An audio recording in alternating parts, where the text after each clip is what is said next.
Hello, everybody, and welcome to Outside the Box, the podcast devoted to supporting Central PA's small business. I'm your host, Derek Bixler, realtor and digital marketing geek right here in Central PA. I grew up on the Hill, went to Mechanicsburg High School, and went up to Penn College in Williamsport for college. Ever since I've been here, had a few sales jobs before I got into real estate 15 years ago. If you need to buy or sell a home, please reach out to me. We really need inventory right now. Prices are sky high. You can text me, email me, throw a rock through my window, send a carrier pigeon, whatever you need to do, please reach out. We really need homes for sale right now. If you want to subscribe to our email list to get networking mixer updates and invites, episode announcements, and exclusive special offers. That's always hard to say. Exclusive special offers. Go to supportcentralpa.com and sign up for our email list. There is one email a week, and it's me drafting it, so it's not spammy. It's just all those things I listed, so you know what's going on with the group. If you're on Clubhouse, go to Agent Derek and follow me on there on Thursdays. I almost was thinking today's Thursday. I always think every time I have an episode is Thursday. So on Thursday, a few days from now, 1 to 2 o'clock, we have a room on Clubhouse called Central PA Small Business Connect, where you can connect with other small businesses, exchange information, give your 30-second pitch. We always kind of name some of our favorite spots and local things to do in Central PA. I think we actually went over our favorite entertainment spot last time. So whenever I get to do the notes, which I do for the room, you can check out all our favorite things after the fact. And a reminder to ask a question in the comments. If you know me or our guest Gillian today, you can put it in the comments, or if you know right now, also comment where you're watching from, because this is our first international quote unquote guest. So maybe we have some people watching from somewhere else, or maybe at some point. But if you know either of us are having questions, and if we don't see it right now, we'll come back and answer all the comments and questions. And a reminder that replays are on YouTube, Instagram, LinkedIn, Facebook, and soon on iTunes and all Spotify and all those podcast players soon on the audio version. And now we'll get into it. I'll shut up. Gillian Byerly with Girls on the Run Capital Area. And I had to go back and add that capital area into all the things that I did when I made the episode. So I'm glad I did. But I'll stop talking and let you kind of introduce yourself and tell everybody you have a much more colorful background than most of the people we have on here. You did not grow up in Central PA. So as soon as you start to talk, that will be evident also. So I'll shut up and let you tell us how and where you grew up. Sure. Thanks for the intro. I'm really happy to be here. I've watched your show for many weeks and thought, what a great way to get to know some of our local business owners and small businesses. So I'm happy that you started highlighting some of the nonprofits in the area as well. It's really cool. But yeah, I'm Gillian Byerly. I'm with Girls on the Run Capital Area. I was born in Holland. I grew up in England. I went to boarding school in England. And then I sort of was at that sort of crossroads, like, what do I do? And very common in England, between high school and college, students take a gap year. So I ended up going to New Zealand for a year. I worked in a girls' boarding school there. And it just kind of gave me a bug for travel and exploring the world. So I came back. My parents didn't think I was going to, but I proved them wrong. And I did come back and went to college. I did a degree, bachelor's degree in art history and architecture. And from there, again, I sort of had that sort of crossroads moment again, like, what am I going to do? I really thought I wanted to either be an antiques dealer or work in a gallery in London or do something like that. But after exploring that, realized it wasn't really for me. And I had my best friend from college had been doing the JET program, which is a teaching English in Japan program for a year. And she said, well, why don't you come to Japan? And I was very lacking confidence growing up, and that I'll sort of tie back to that later. But I really didn't want to go to Japan and be in her shadow. So we literally looked at a map and said, well, what about Korea? It's near Japan. It's in that area, but it's not Japan. How about we go there instead? And so that's what we did. And I showed up in Korea, no job, no idea what the country was about, really knowing very little at all, and realized as soon as I arrived, South Korea. If it was north, I'd probably still be stuck there in a jail. We'd be doing an episode just about that for sure. It's already interesting, but yeah, go ahead, continue. Yeah. South Korea. South Korea. So I arrived, and it was a really humbling experience because I could no longer communicate. I couldn't read. I couldn't write. I couldn't speak. And that really sort of puts you in a position where you have to rely on your instincts, you have to survive. And it was a really important lesson in independence and stuff. Well, luckily, my best friend's very type A personality. She had arrived a few days before me and already lined up a bunch of job interviews for teaching English at various schools and stuff. So I just went to all of her interviews because when I got there, she was sick. She had dengue fever that she had picked up in Thailand on her way there. And so that's a real thing? Real thing. So I ended up getting all her jobs. So I worked with students as young as 5, and I worked with business people who were employed by Samsung and Hyundai and places like that. So I had the full gamut. I had private students, so I got to go into their homes and enjoy food, and just found it to be a really incredibly eye-opening, perspective broadening experience.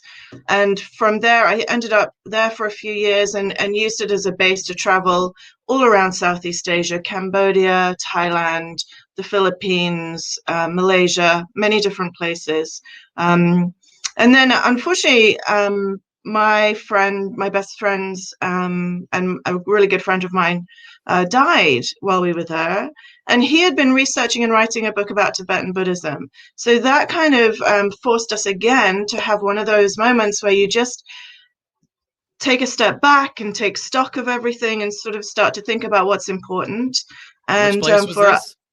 Pardon? Which place was this? This was while I was in Korea. But he had been writing. This was still in Korea. So he'd been writing a book about Tibetan Buddhism. And so we were inspired to go to all of the places that he had been researching for his book. And that led us on a sort of, I call it a pilgrimage if you want. It's not really what I called it, but an exploration of questions about life and death, and a journey around India and Nepal for 6 months. So following that, I actually ended up going back to Korea briefly. Then I moved to Taiwan. I did a whole bunch of different things in Taiwan. I had my own TV show that was broadcast in China about education, cross-cultural communication, things like that. And after 6 years there, I was like, okay, what now? And I thought, well, I've had all this experience in Southeast Asia. What can I do with it? So I started looking for master's degree programs and found a phenomenal program at the University of London at the School of Oriental and African Studies. So I went there, did my master's in Chinese, moved to Beijing after that for a couple of years, taught at a university there. I was teaching film to students of film, producers, directors, and then ended up moving to America, to Camp Hill. This is actually where my ex-husband, who I met at graduate school in London, this is where he grew up. So that is how I ended up here. Both my kids were born here in Hershey, and I've been here since 2006. That's awesome. And we're glad to have you. I have a whole bunch of questions about what you rattled off there. First off, do you have a number? Do you know how many countries you've been to, continents, that kind of thing? Do people like you know that, or is that kind of not? No, I don't know. But, growing up in England, we always went somewhere in Europe for holidays: Italy, France, Portugal, Spain. English people are sun seekers generally, so we're always looking for some sunshine, reliable sunshine. So I don't know how many countries I've been to, but I do know that it is something that I wouldn't trade for anything, because experiencing different countries, different cultures, it builds empathy, it builds understanding, it gets you out of your bubble. It really can shift your perspective. I mean, so many times, I was in India or Nepal, staying with a family where they had no running water or anything, just staring at a view of the Himalayas and seeing just tremendous happiness in the people, spiritually fulfilled, happy people with nothing material. And that was a huge lesson for me. A lesson in valuing, really sort of thinking about what we value, what's really important, what we need to sort of fulfill us and drive us and things like that. So Yeah, and you've carried that forward into what you're doing now, obviously. I do have questions about, so when did you start boarding school? What age? I was 11.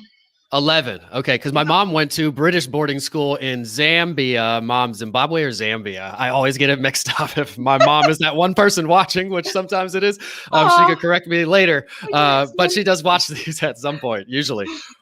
So she went to boarding school, and obviously it was a long time before you. But was it? She has all these rules, and she knows where the knives and the spoons go, and certain ways that you have to eat with the fork pointed down. Actually, you don't scoop stuff, and all these things I've kind of learned in the soup. All the classic manners. Did you have to go by those? Is it definitely was it female? Yep. I did, and it was a great experience. And actually, I tell my kids all the time, we were responsible. We had so many responsibilities. A group of us would have to run over to the dining hall in the morning before breakfast, before lunch, before supper. We were responsible for setting the table, so we had to know how many forks and knives and spoons and where they went and everything. And of course, then the older girls were serving the food as it came out of the dining room, family-style meals, and we had to then stand up and clear away all the plates at the end of the meals. So a lot of really good skills I learned there, and I think that was where I learned independence as well, because I was afraid to go off and do things like travel by myself, but on the other hand, I knew I could do it. I had the confidence to just get up and do it without thinking too much about, well, I don't really have a job or a plan, so maybe I should just hold off. It was just jump in, you'll figure it out. So that sort of confidence. Yeah, I mean, boarding school, really going away to boarding school probably helps with being able to help yourself do that. So after boarding school, New Zealand, which I can't skip by because this is the number one place on my bucket list to go and spend as much time as I could possibly spend there. Is it as good as I picture it? What did you do there?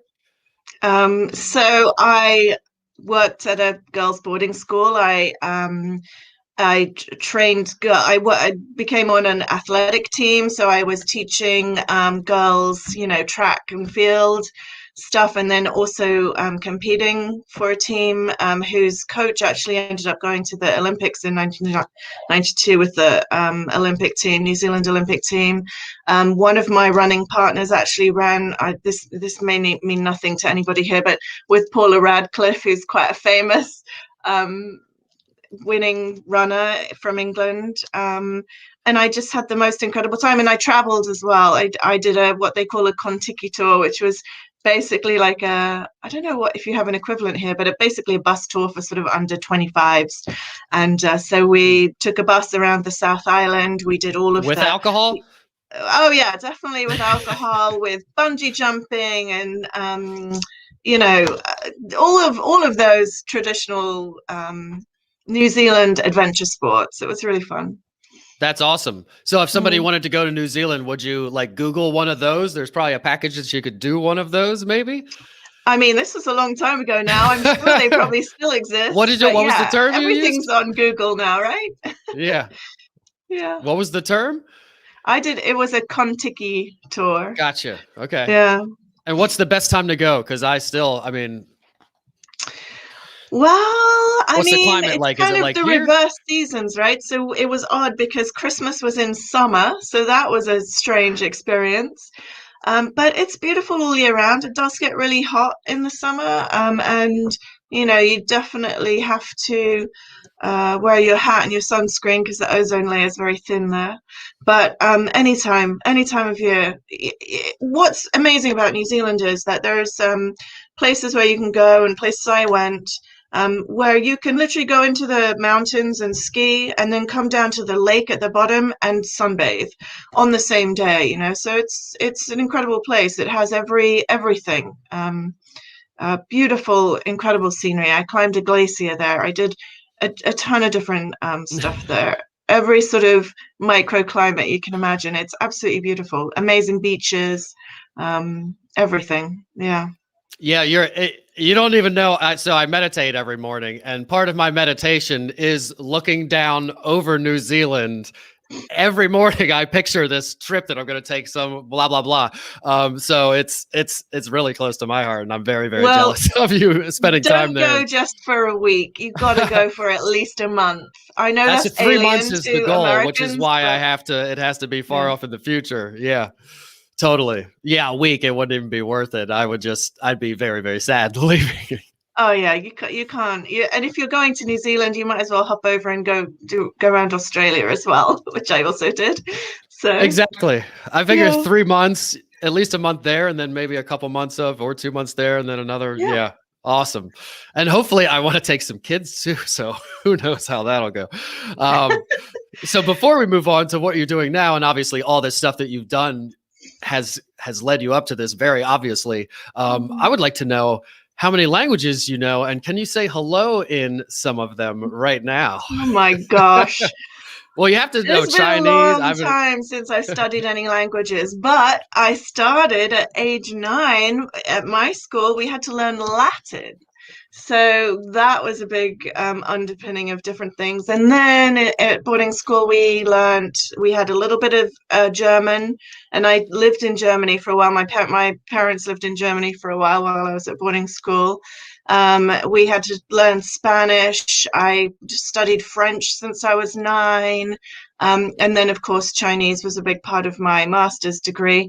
But when you don't speak a language regularly, that you do forget it so quickly. And Chinese it makes me so mad because, it took so much intentional effort and hours of studying and memorization to learn to read and write and speak. And it's when I hear it, I can still understand.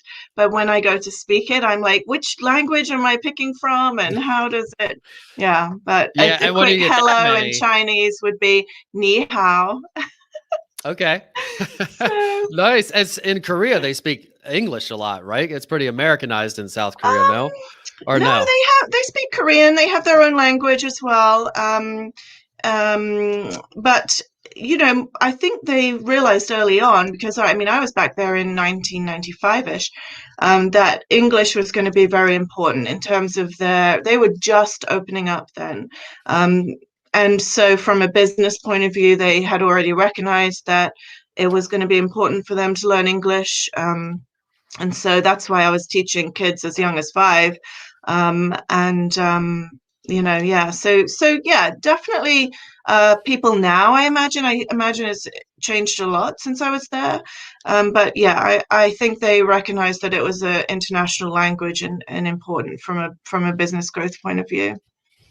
Yeah, I've seen a few documentaries, and it's some of the things they do to be like us are a little bit too far. I won't get into Yeah. that, but the Yeah. widening of Yeah. eyes and things like that. Yeah. But anyway, let's talk about Girls on the Run. So, how did you get Yeah. involved with Girls on the Run? Obviously, like I said, all these things you've done have had to do with this type of thing. But how did you get involved with it specifically? Because it's an international group, no? Yep. Yep.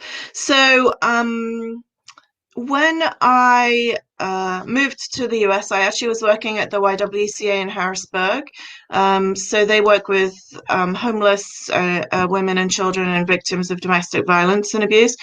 And I just love working for a nonprofit organization, seeing the impact, having that purpose and that drive and that passion.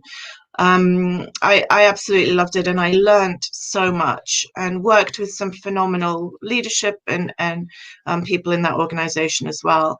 And my role changed a couple of times while I was there, and I realized that I really missed um, working with young women and girls, especially. I had been involved while I was there in a project called Girl Talk, which was with the Harrisburg School District, and designing a sort of one-day immersive experience for high school girls to dream beyond their circumstances. And I loved it. I had a committee of girls from the high school, and they were smart and resilient and strong, and I just learned so much from them. And when that project sort of was shifted to a different department, I just really missed that engagement with them. So I started to look into the community for other organizations that worked with young girls and young women, to see where I could sort of offer my experience and have an impact, continue to have an impact. And I sort of stumbled upon Girls on the Run, and I immediately resonated with their mission and their vision. And so I reached out to their executive director to find out how I could help. And she said, well, I need some help with fundraising. And I said, well, fundraising is something I can do. So I helped her write a couple of grants, and then a spot opened up on her board of directors. And so I sort of jumped on that. And then shortly after that, actually, she ended up relocating with her family, and the executive director position opened up. She was scheduled to go to San Antonio to the Girls on the Run National Conference. And so the board chair at the time asked the remaining board members who would be interested in going to this event in her place. And I was kind of sitting on my hands at the time, because I was like, well, I'm the newbie on the board. I should probably stay quiet for at least 10 seconds. But no one else was able to go. So I raised my hand and said, I'll go. So I ended up going to San Antonio in her place, and was just swept away on a wave of inspiration. Just couldn't believe the quality and the smart women that I met there. And I just knew that I wanted that position, that role.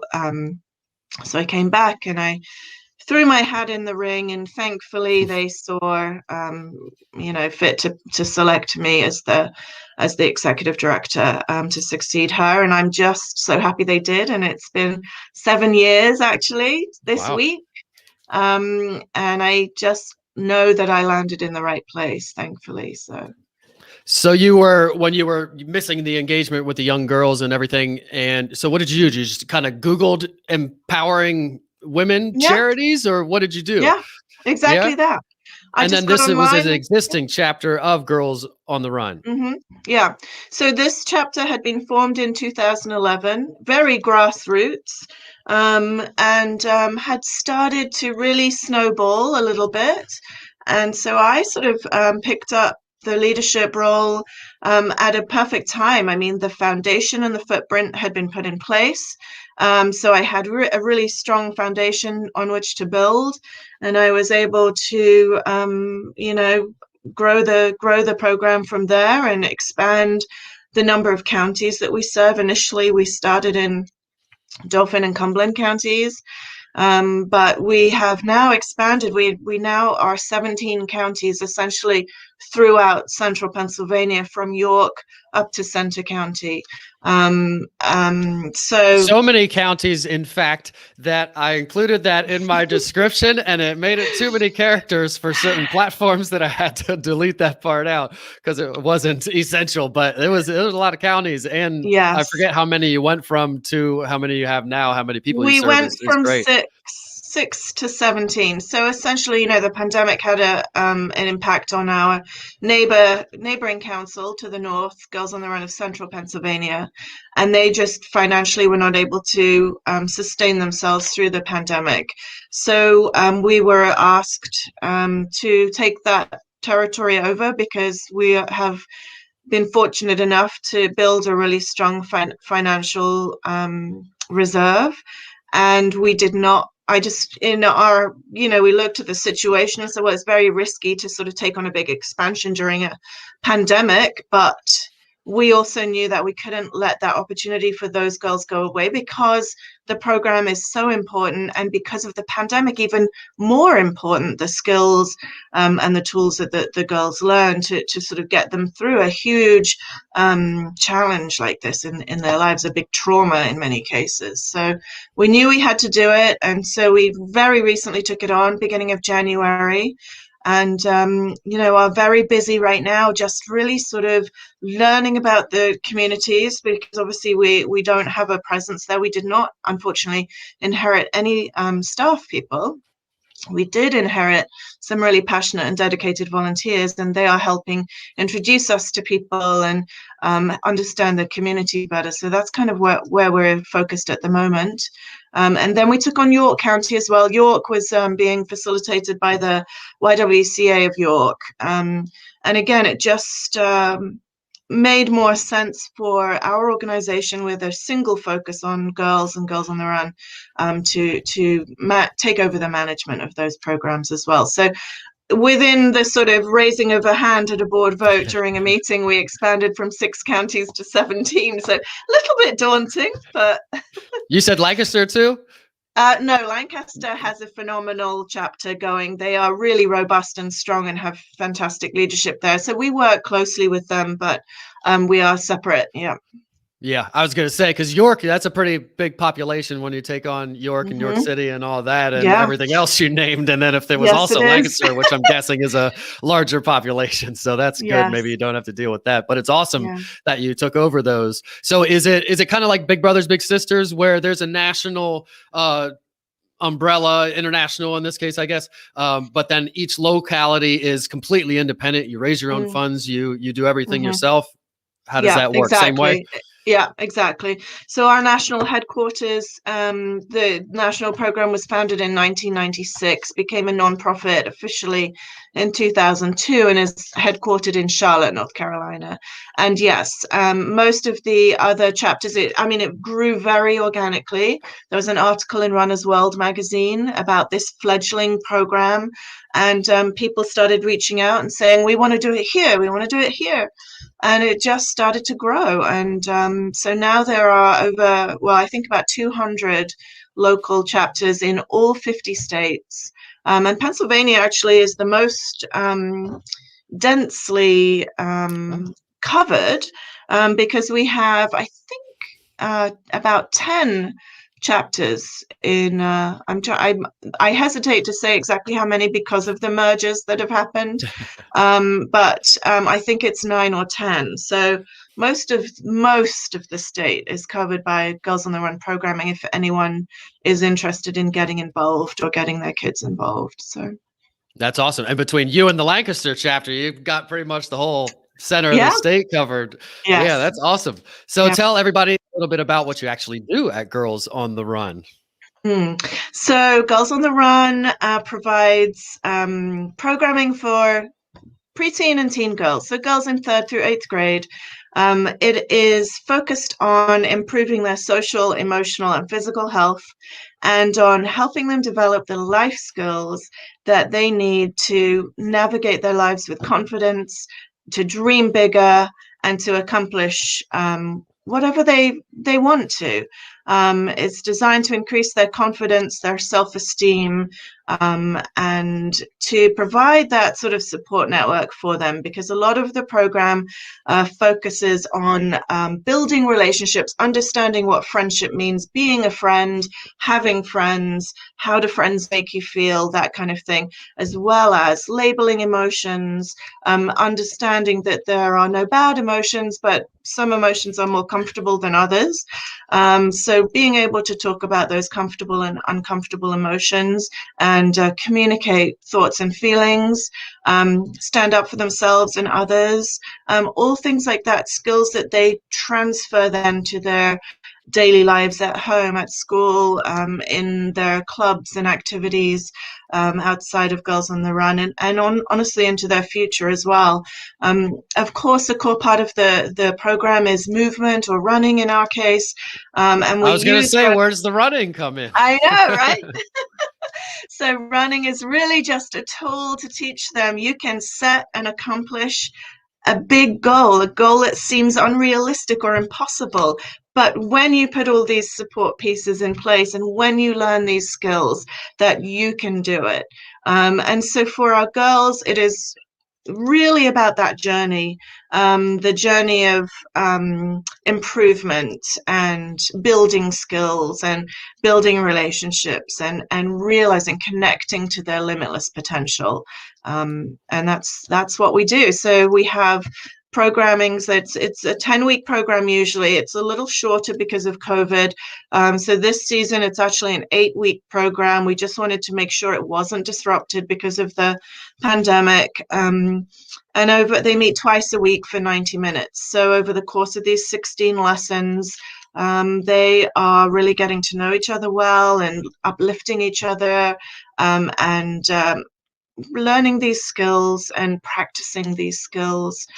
They do a community impact project that they design on their own. So they're using communication, collaboration, teamwork, things like that, skills that they've learned to do this impact project. And then at the end of the program, they complete a 5K with an adult running buddy. So it's really when they cross that finish line, in many cases it's their first finish line, that they are connected to that sense of confidence that comes from accomplishing something amazing. So yeah, that's kind of the program in a nutshell. So we have a spring season, which just started last week. We have 600 girls participating at the moment, which is about just less than half the number we normally would have pre-pandemic. So we have some work to do to build back up. And then we have a summer camp program, a couple of week-long summer camps where they take a really deep dive into either emotions or friendship through storytelling and building and arts and crafts workshops, as well as running and physical activity. And then we have a fall season, which starts after Labor Day as well. Okay. Is it all virtual? No, so last spring, a year ago, we were about 3 weeks into the season when the pandemic hit. So schools shut down. All of our programs were school-based, so that obviously was a huge issue. But we were able to create some virtual spaces, and over the course of this year have developed a virtual curriculum that mirrors the actual curriculum when they're in person. So now they can transition seamlessly between the two should they need to. Our preference, of course, is for them to be in person because the program is so much about building relationships. But the virtual programming has been a huge asset for girls that still needed that connection, but were not able to meet in person. So we definitely had to do our share of adapting and adjusting and reinventing and recreating, but we do have the most incredible, dedicated, talented volunteer base, about 500 active volunteers locally each year. They all contributed to making some of these on-demand video lessons that we were able to share with our families as well. So yeah, despite everything being shut down, we were able to continue throughout last spring and summer. And then when the fall came around, we had learned enough to sort of put into place safety procedures and protocols so that the girls could safely meet in person. And we added some training for our volunteers so that they could recognize if a girl was presenting with trauma because of the situation or needed special attention for any particular reason. So it is a trauma-informed approach that we take. And yeah, luckily with wearing masks and physical distancing, and we were able to adapt all of the activities and running games and things that the girls do so that we could safely meet in person and have an undisrupted fall season. So we learned a lot of lessons from that fall season that we've now implemented in the spring. So like I said, we just kicked off last week with our spring season, about 600 girls at the moment. That's awesome. Yeah, that's great. And it's great that you kept going through everything. It's super important for that not to go away, especially for people that were already into it and doing it. That needs to continue for them and the support. So when you said you meet twice a week, right, during this program, what do you do in those meetings? Is there homework? Do they then go run and practice the running on their own with somebody, or what do you do together with everybody? And then what do you go do on your own? Yeah, well, it sort of depends which delivery model they're using. If they're in the virtual setting, then they'll go through the lesson and then they'll be given the physical activity piece to go do at home. If they have a safe space outdoors for running, they'll be given their running assignment or their movement assignment. I mean, it's important to note that the programs are accessible for girls with physical and emotional and sensory disabilities. So they don't have to, we have kids and coaches actually who participate in wheelchairs and movement devices, mobility devices. But so if the girls have a safe space and are able to run outside, then they can with an adult. But otherwise, we have it's like a movement card, and they will pick different moving activities. And if they do that for 5 minutes, that counts as one lap. So okay. So what are that's in some a of the other virtual activities? things like jumping jacks, or jazzy jacks, Burpees? different things like that. Some of them will do burpees. We have all different modifications. So But what does somebody in a skipping, wheelchair do? Something with their arms, or yeah, sometimes with weights even, or something? Or exactly, okay. exactly, Or I mean, they exactly. could go around the block too. There's nothing stopping them from doing that either if they want to. Yep. And, I mean, we do, cartwheeling and, all the skipping and jumping and all things like that. So again, it's really about girls discovering what their bodies can do and how to fuel their bodies to be able to do the things that they can do. That's such an important message for girls at this age. Um, but then the in-person programming, all the lessons are very sort of structured. So they start with circle time, and the coaches will introduce the theme of the lesson, which could be standing up for yourself, or dealing with peer pressure, or managing conflict, resolving conflict in a healthy way. So the coaches are trained to tee up the lesson. They follow the script. The girls have their input. And then they do some movement. And then the activity will always tie back to the theme of the lesson. So they're never just running. They might be instructed to run with a partner and discuss what you would do if someone asked you to a party and blah, blah, blah happened, or whatever these little role play cards will be. And they discuss that. When they come back to their coach after that lap, they do their little role play, or the coach might give them a card that has a tactic on it, and they will think about that tactic. If maybe that's an activity where they're moving by themselves, when they get back to their coach, they'll have to give, a indication of whether they thought that was a good tactic that they can implement or not. So it's more than just running. I mean, it's definitely learning and running and talking and running, and it's important to know that the girls don't have to be runners or athletic or into sports to be able to really enjoy and benefit from the program. So Yeah, the running and the activity is just a benefit and something you want to teach them, and it helps foster all kinds of other good things, obviously. Is the 5K, is that always the end result, whether people were doing jumping jacks or running or whatever? And is the 5K more of I mean, obviously there is a run that you could do as fast as you want or as slow as you want, I'm assuming, yeah, right? It's more of a fun exactly. time to get together and hopefully meet whatever goal you set for yourself. Yeah, exactly that. So, pre-pandemic, the teams from across the region would gather together. We used to have our 5K at Hershey Park. We moved to Hack because it is a bit more of a flatter and more accessible course. Yeah. But there are tons of pre-5K activities that the girls enjoy that are traditional Girls on the Run activities, like happy hair, which is where they spray their hair. They do face paint. They Faulkner, Fiat, and Ram, Dodge, Jeep donates cars. And the girls, we have these special markers that the girls draw all over the cars and sign their name and write their teammates and inspiring messages. And those cars go back to the dealership and are there. So just a ton of fun stuff that they get to enjoy with their families and their friends before they do the 5K. And last spring, before everything shut down, we had over 3,000 people cross the finish line at our 5K. It is really the biggest regional 5K event.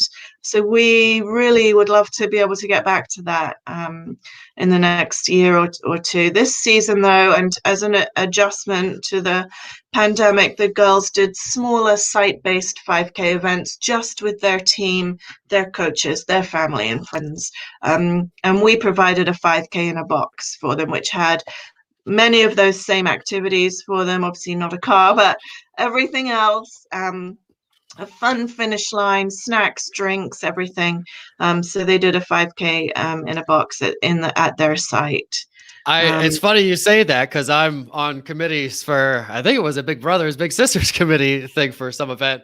And I say it needs to be a challenge in a box. And they were like, that's a great idea. I didn't think it was all that clever really, but yeah. So how did the 5K in a box, what did you include in that? I'm kind of curious myself. So hairspray. It's a physical box they got. It's a physical box. So colored hairspray, all the bibs, the shirts. We give them stickers and stuff so they can bling their bib, because bling your bib is an activity they do. And then we have a great partnership with Giant Food Stores, and they donated snacks and drinks and stuff for them, so we could do the refuel zone at the 5K. And then we included like a crepe paper finish line so that the families and the volunteers can hold the finish line for each of the girl who crosses the line. And cheer gear as well. We have big foam hands, cowbells. Our sort of traditional cheer gear was all included in there as well. Wow. That's awesome. So is the bling your bib thing, is that something you guys made up? If we stole it, or are we stealing from you, or are we stealing from something that's on Pinterest? It's not trademarked. But did you get it from somewhere, or you came up with it? Abundance mentality. So if you want to bling your bib, then go right ahead. That's pretty awesome for kids stuff. Bib blinging, yeah. So you didn't take it from anywhere. You just made that up. Someone made it up, probably one of our volunteers. Yeah. I'm gonna Pinterest search it as soon as we get off this, because that's a fantastic idea for any race. Really, I could see it taking off for adults too, but particularly kids. That would be an awesome project. And in that box, I love the whole box idea and giving them something to make it easy for them to do it on their own and at home, and still be something tangible and take away and feel a part of something. So that's super cool. So before I geek out on the actual things that you do, I want to talk a little bit about you mentioned a lot of the emotional skills that these young girls are learning, and that's mostly the point of all this. And you're kind of using skills as a way to build their confidence and all the good things that come from sports and training and just being active and being more fit. But let's talk about why it's important for these young girls to learn all these emotional skills. Yeah. Well, it's really an important development stage in their lives, this preteen and teenage group. We know from other studies that have been done that even as early as age 6, girls stop identifying themselves as smart as boys. So they think boys are smarter from age 6. And then actually girls' self-esteem peaks at age 9. And from age 9, it starts a really steep downward spiral. And that's related to many different things, but their bodies might be starting to change, so they're less comfortable in their own skin. They are peer relationships are really important to their emotional well-being at that age, but they don't necessarily have the skills they need to sort of understand what friendship means. So they end up trying to fit in and be part of this, whatever group you want to call it, to sort of be accepted socially. And it has a very damaging effect on their esteem. They're also getting just many negative messages from all different sources by this age, magazines and music and things like this, and even other places, and that can be very restricting on them. So it's interesting that your show is called Out of the Box, because what we're trying to do is get girls out of what we used to call the girl box. Girl expectations on girls are very restrictive. They need to be compliant and quiet and agree with everyone, and we are teaching them to stand up for themselves and to have a voice. At this age, psychologists have called this phase in a girl's life a global loss of voice. And so we are trying to give them their voice back. They become really risk averse at this age. So they stop raising their hands in class. They stop trying out for the team. They don't try out for the school musical because they lack that confidence. And as I mentioned, like friendships are so central to their well-being, and yet 50% of girls at this age experience bullying in the form of, social exclusion, name calling. And with social media and the increase in screen time as a result of the pandemic, that's increased to, there's been a 70% increase in online bullying. So we really want to connect girls with their authentic selves. We want to teach them to express authentic emotions instead of repressing them. Things like anger, disappointment, frustration. Also connect them to the power of having a positive attitude and the power of having those supportive relationships. So that's why being a good friend is important, teaching them what that means, helping them understand how a friend should make you feel. If a friend is making you feel like you're not good enough or that you don't belong, then that's not friendship. That's not a true friend. So these lessons are really, really important for them. And they also Yeah. help build resilience. The friends they make are a social support network. Those networks we know have been so disrupted by the pandemic. It's left our girls feeling, much more anxiety and depression. That's been well documented impact of the pandemic as well. And it's really important that parents and families are aware of this and they even have the skills to talk to their girls about some of the issues that are happening as well. And we're helping with that too, with a series of movies that we've been showing that are free to the community. So actually, that was one of the questions I was writing down is a lot of this. I mean, you're talking about the screen time and all these different things. And meanwhile, I'm thinking, where are the parents? They're the ones that bought the iPad, put the iPad in front of them, said you can watch that iPad or play with it as long as you want. And I'm not saying we never do it or anything. There's not zero screen time for my kids, but we do try to limit it. And so is there parenting training that you do also? Is it all about the kids, or is it also some, you said there are movies. Tell us a little bit about the parent outreach. Right. Well, so we are teaching the girls about balance as well. So that's obviously a really important lesson, not just balance in terms of being physically active and having screen time and having a healthy, diet that fuels your body, things like that. As far as the families, actually, we give the families will either receive a grown-up guide, we call it, that gives them a little summary of the lessons that the girls are learning about and gives them questions that they can ask at home to keep that conversation going.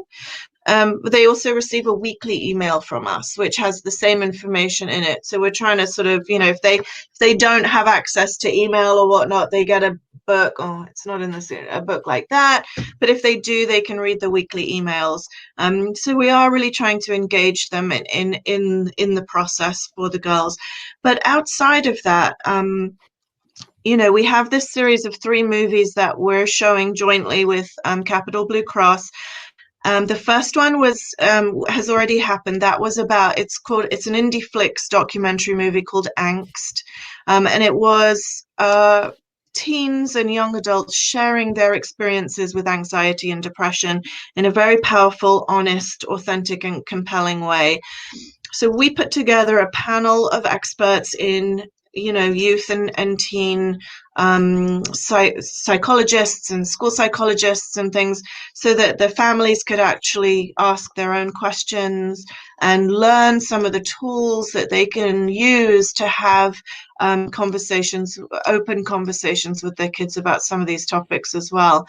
So the next one is coming up at the end of February, and this one is all about social media, the impact of social media on our kids, how much social media is good, kids sharing their experiences of their social media use and the effect it has on them and their friendships and things.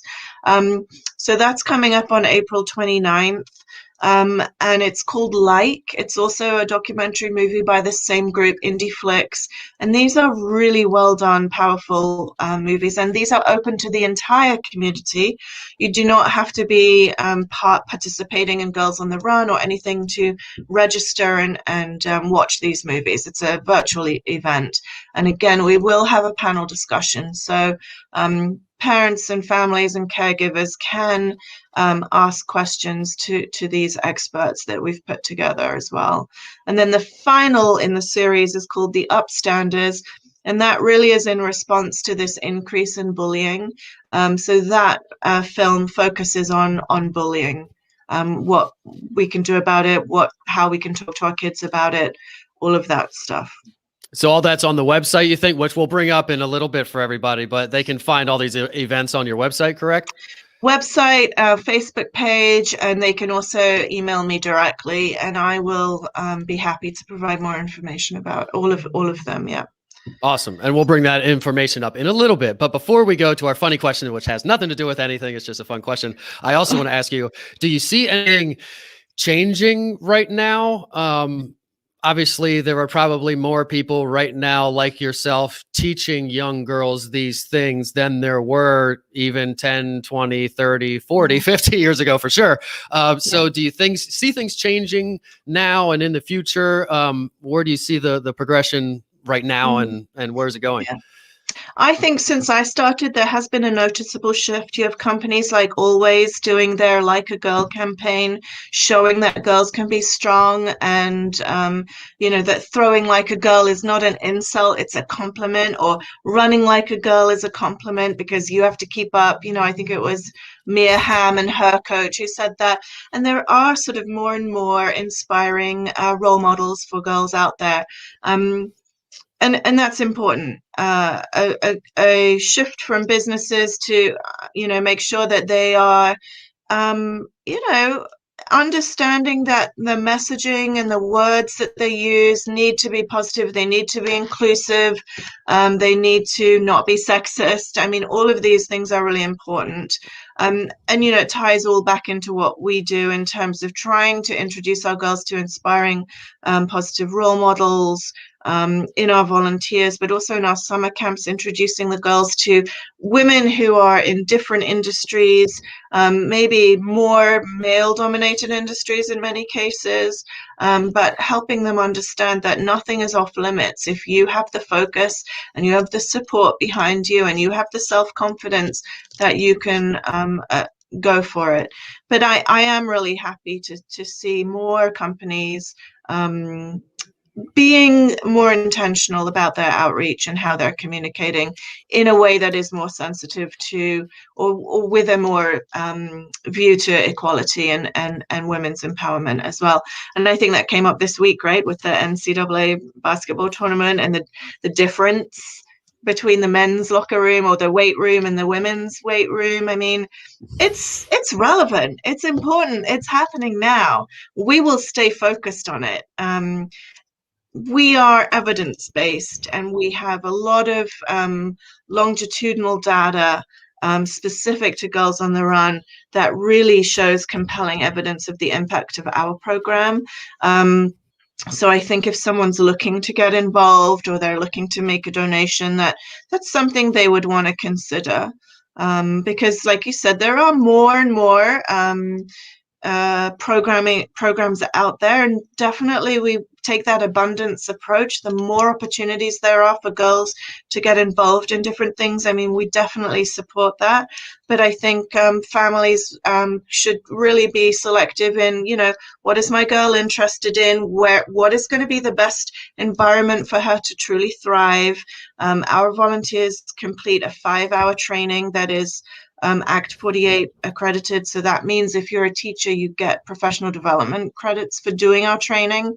And, I know this comes up a lot, but background checks and things like that. I think there was a case recently. It's so important that families do their due diligence as well, if they're putting their kids in a situation with like this. So. Yeah, and I love that you said that there is more intentionality right now, and you can kind of feel it all over the place. I feel like over the last year or so, it's kind of the surge of intentionality, which is a fantastic thing. And everybody has to keep up the intentionality until it becomes just a thing in the way things are. So Exactly. You can't let up on the intentionality just because you get a little bit, the needle moves a little bit. You got to keep it up and keep being intentional with it. So before we 11:54, still have time for our fun question. And I could talk about this for a while because I didn't mention, and most people know that I do have 2 daughters. So this all means a lot to me. And my daughter is 7, which I've heard is the age of decision. So it means a lot to me. And you said that their confidence peaks at 9. So if that age of decision and that peak of confidence is kind of at the same point, you really want to focus on that and make sure she's confident and she's deciding that she is confident and she can do everything. So I love all that, and I could geek out on that. And I hate that everything's purple and pink. And if you want to get something for a girl that's not purple or pink or with sparkles or a unicorn or a rainbow, you have to buy a boy's thing. And then the same thing for the boy. I won't even get into it. So it's the same for males sometimes too. But I'm totally into this. Yep. So I will shut up and we'll do our fun question. So I just Googled funny questions, and there are 81 of this list. So you can pick a number between 1 and 78. And I will read 3 of them, and then you can choose which one you want to answer. So pick a number between 1 and 78. Can you hear me? We've lost her, I think, everybody. All right, I'm going to put her information up while she's gone. You can see her at Cap Area Girls on the Run.org, 717-763-4869. She's back. I'm going to keep reading this, and then we'll go back to the question. Gillian at Cap Area Girls on the Run.org, and I will leave this up here as we go through the end, but I'll read those questions again. Can you hear me now? I can hear you. All right. So did you pick a number? Pick a number between 1 and 78. 67. 67. All right. Do you like pineapple on your pizza? What do you want to be when you grow up? We'll skip that one because we already kind of know. And what was your favorite computer game? So you can pick either do you like pineapple on your pizza, or what was your favorite computer game? Pineapple on pizza is a hard no. Okay, I'm with you on that one. I think it's okay. Like if it's the only pizza and there's pineapple on it, I'll eat it. But I'll do figs on a pizza. That's cool, but pineapple, no. So you're not opposed to sweets on pizza, just not pineapple. Correct. All right, nice. So we'll leave the information up. You guys can all the events. I think most of the events end up on the website, or you can just reach out and find out what's going on. A few announcements before we go out. If you're interested in a business spotlight package, which includes Greg coming to your business, showing behind the scenes, maybe partaking in whatever it is. You saw him at the Ninja Warrior place trying to do the warped wall and all that kind of thing. And then you also get an interview and marketing talk. I should change that because we don't really talk about marketing anymore. It's an interview and business spotlight, really more in depth, talk a little bit longer, like you're seeing here with Gillian. And you get a networking mixer at your business if your business warrants it or is good for it, and COVID permitting. If you want a proper business spotlight with all 3 of those things, we are booked out till like September or so. So get on the list now, really, if you want to get on there. And they are free of charge. I will add that too. Right now, we don't charge anything for all this stuff. And go to our website if you want to apply for one of those. If you want access to our special offers, join our email list. Also at the website, supportcentralpa.com. 1 email a week, and it's me doing it. Sometimes it's a day or 2 or 3 or 4 late, but I get them out and get everything you need to know about the group in there. If you are watching this on LinkedIn or YouTube or Instagram later or any of the other places, or listening to it on iTunes or anything, please head over to Facebook and join our Facebook group called Central PA Supports Small Business. It is a really, really good group of 11,000 plus strong now, and a good 10,000 or so of those people are active every month. People get business out of there all the time. I get business out of there all the time. We help each other out. You can go in there and just say, hey, what's the best? You could say the weirdest thing. Who's the best custom toilet roll maker? And there would be 5 of them, and vetted answers for each one. It really, really is amazing. And some people said they can't even post in there anymore because they get too much business. So I will stop harping on that, but please join the group. Follow me on Clubhouse. I'm at Agent Derek. Contact me if you are buying or selling a house. Text me, email me, send a rock through my window, send a carrier pigeon, whatever you need to do. We really, really, really need houses and inventory. Prices are sky high. Remember to support Central PA's small business. And thanks for watching and listening. And we made it under 59 minutes, so we're good. Say goodbye. Thank you so much. See you, everybody. Bye, everyone.